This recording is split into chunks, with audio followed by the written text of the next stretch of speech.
Assalamualaikum warahmatullahi wabarakatuh. Selamat pagi semuanya. Ketemu kembali dalam channel pembelajaran ilmu pengetahuan sosial. Pada materi hari ini kita akan membahas tentang periodisasi masa praaksara, ditinjau berdasarkan perkembangan kehidupan manusia. Corak kehidupan manusia zaman prasejarah. Kehidupan suatu masyarakat dari masa ke masa selalu berkembang dan mengalami perubahan. Begitu pula dengan corak kehidupan manusia zaman prasejarah. Pada awalnya, masyarakat praaksara hidup secara berpindah-pindah, nomaden, dengan memanfaatkan alat-alat primitif yang masih sangat sederhana. Kemudian mereka berubah menjadi semi-nomaden dan berubah lagi menjadi menetap di suatu tempat. Berdasarkan corak kehidupannya, zaman praaksara dapat dibagi menjadi 3 periode, yaitu yang pertama, masa berburu dan meramu, kemudian yang kedua, masa bercocok tanam, dan yang ketiga, masa perundagian. Yang pertama, masa berburu dan meramu. Corak kehidupan manusia purba yang paling sederhana yaitu pada masa berburu dan meramu. Pada periode awal munculnya peradaban manusia ini, kemampuan masyarakat dalam memanfaatkan bahan yang disediakan alam masih sangat terbatas. Umumnya, peralatan yang digunakan terbuat dari batu, kayu, atau tulang yang masih sederhana. Masa berburu dan meramu dibagi menjadi 2, yaitu masa berburu dan meramu tingkat awal dan masa berburu dan meramu tingkat lanjut. Masa berburu dan meramu tingkat awal.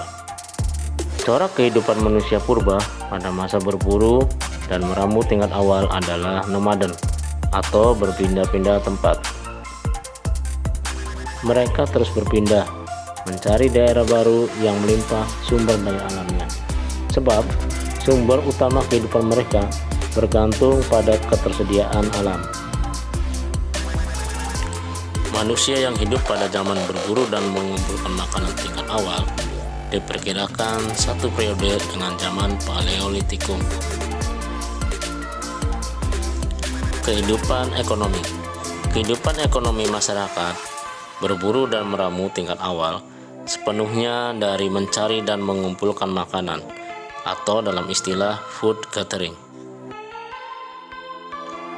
Makanan yang dikumpulkan berupa umbi-umbian, buah-buahan, keladi, dan daun-daunan. Bahan makanan yang mereka dapat langsung dimakan alias tidak dimasak, karena masyarakatnya belum mengenal api untuk mengelola makanan. Pola hunian. Pola hunian manusia purba pada masa berburu dan mengumpulkan makanan tingkat awal mempunyai 2 ciri khas, yaitu kedekatan dengan sumber air dan kehidupan di alam terbuka. Beberapa contoh yang menunjukkan pola hunian seperti ini dapat ditemui di situs-situs purba di sepanjang aliran Bengawan Solo. Kehidupan sosial. Manusia pada periode ini hidup secara berkelompok, di mana satu orang akan bertugas sebagai pemimpinnya. Pemimpin kelompok inilah yang akan memandu anggota lainnya untuk berpindah tempat. Selain itu, anggota kelompok laki-laki bertugas memburu hewan, sementara perempuan bertugas mengumpulkan makanan. Peralatan yang digunakan. Pada periode ini, sudah terdapat teknik pembuatan alat, tetapi masih sangat sederhana dan kasar. Peralatan dari batu yang dihasilkan biasanya berupa kampak perimbas dan alat-alat serpi. Masa berburu dan meramu tingkat lanjut. Corak kehidupan manusia praaksara pada periode ini tingkat lebih tinggi daripada masyarakat berburu dan meramu tingkat awal. Hal ini terlihat dari teknik pembuatan alat, tempat tinggal, ataupun kesenian. Manusia yang hidup pada zaman berburu dan mengumpulkan makanan tingkat lanjut diperkirakan satu periode dengan zaman Mesolitikum. Kehidupan ekonomi. Cara memperoleh makanan masyarakat berburu dan meramu tingkat lanjut masih bersifat food gathering.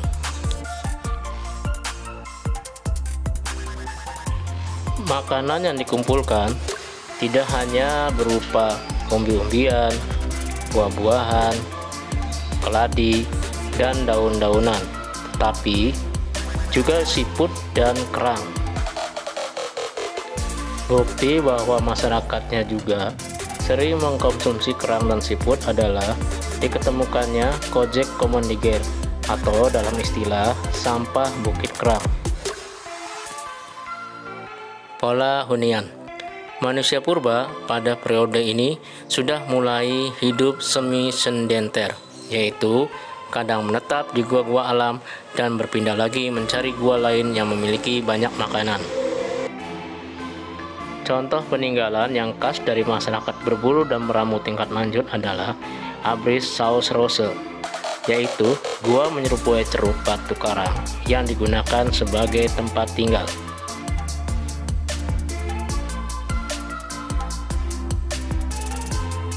Yang kedua, masa bercocok tanam. Cara hidup dengan berburu dan meramu mulai ditinggalkan oleh masyarakat prasejarah. Kemampuan berpikir mereka semakin terasa untuk menjawab tantangan alam. Hal ini ditandai dengan kemampuan mereka dalam menghasilkan makanan dengan bercocok tanam. Manusia yang hidup pada masa bercocok tanam diperkirakan satu periode dengan zaman Neolitikum. Masa bercocok tanam sering disebut sebagai masa revolusi kebudayaan karena terjadi perubahan besar pada berbagai corak kehidupan masyarakat praaksara. Kehidupan ekonomi. Secara ekonomi, manusia pada periode ini telah berhasil mengolah makanan sendiri.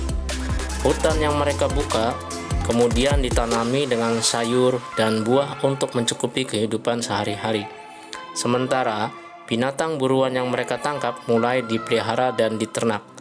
Hewan yang diternakan antara lain kerbau, kuda, sapi, babi, dan unggas. Selain itu, masyarakatnya diperkirakan telah mengenal sistem pertukaran barang alias barter. Pola hunian. Ketika beralih ke kehidupan bercocok tanam, pola hunian manusia purba pun berubah. Mereka tidak lagi berpindah-pindah tempat atau nomaden, tetap menetap di suatu tempat. Pemilihan tempat tinggal biasanya dipengaruhi oleh sumber air dan dekat dengan alam yang diolahnya. Kehidupan sosial. Karena hunian mereka telah menetap, masyarakat masa bercocok tanam hidup secara berkelompok dan membentuk perkampungan kecil. Dalam sebuah kampung biasanya terdiri dari beberapa keluarga dan hidup secara gotong royong. Mereka juga menunjuk ketua suku dan memilih aturan hidup sederhana yang harus dijalani anggotanya. Peralatan yang digunakan. Masyarakat pada periode ini mampu membuat peralatan dari batu yang telah dihaluskan dan memperhatikan sisi keindahannya. Hasil kebudayaan utamanya adalah kampak lonjong dan kampak persegi. Di samping itu, masyarakat pada masa bercocok tanam telah mengenal pakaian dari kulit kayu. Sistem kepercayaan. Masyarakat pada masa bercocok tanam mengenal kepercayaan bahwa orang yang meninggal akan memasuki alam lain. Berkaitan dengan kepercayaan ini, muncul tradisi pendirian bangunan besar yang disebut tradisi megalitik. Beberapa contoh bangunan megalitik adalah dolmen, menhir, waruga, sarkofagus, dan pundak-pundak. Masa perundagian. Masa perundagian merupakan periode akhir prasejarah atau yang lazim disebut zaman logam.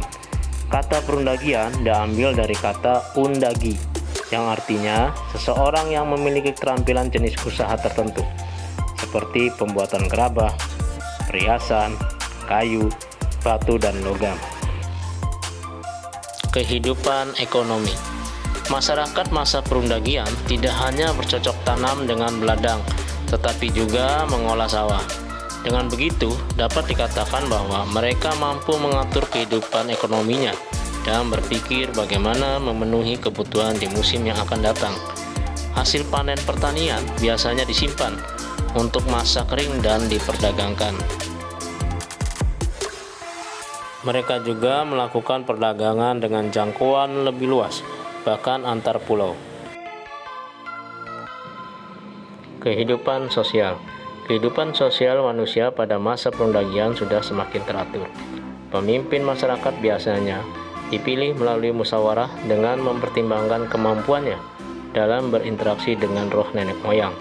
Selain itu, masyarakatnya mulai terbagi ke dalam kelompok sesuai keahlian mereka, misalnya kelompok petani, mendagi, pedagang, dan sebagainya. Peralatan yang digunakan. Masyarakat perundagian menggunakan peralatan yang terbuat dari logam. Teknologi pembuatan benda-benda dari logam pun mengalami perkembangan pesat. Beberapa peralatan dari logam yang mereka hasilkan antara lain kampak corong, negara, moko, kampak perunggu, dan becana perunggu. Di samping itu, masyarakatnya telah mengenal teknik pembuatan gamelan, batik, ukiran, dan perhiasan. Terima kasih, semoga bermanfaat.